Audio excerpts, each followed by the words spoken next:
News Tamil கழுகு. இவங்க எல்லாம் அதிமுக தலைவர்கள் கூட நெருக்கமா இருந்தா எப்படி ஜெயிக்கிறதுன்னு ஈரோட்டுல குரல் எழுப்பி இருக்காங்களாம் உடன்பிறப்புகள்.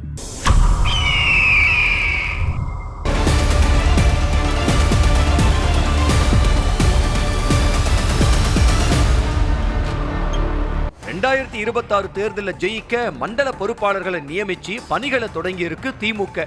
அதோட ஒரு பகுதியா ஈரோடு, நாமக்கல், கரூர், கோவை மாவட்டங்களை உள்ளடக்கிய மண்டல பொறுப்பாளர்களான முன்னாள் அமைச்சர் செந்தில் பாலாஜி தலைமையில 24ஆம் தேதி ஆலோசனை கூட்டம் நடைபெற்றுச்சு. அதுல பேசின ஈரோடு வடக்கு மாவட்ட செயலாளர் நல்ல சிவம், அமைச்சர்கள் நேரு, ஏவாவேலு எல்லாம் அதிமுக முன்னாள் அமைச்சரோட நல்ல தொடர்புல இருக்காங்க. அப்புறம் எப்படி நாம இங்க ஜெயிக்க முடியும்னு ஆதங்கப்பட்டு பேசியிருக்காங்க.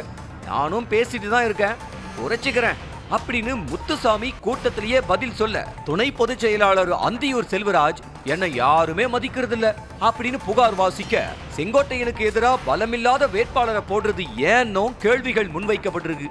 ஈரோட்டு பிரச்சனைக்கு சீக்கிரமே முடிவெடுக்கப்படும் சொல்லி உடன்பிறப்புகளை அமைதிப்படுத்தி இருக்காரு செந்தில் பாலாஜி.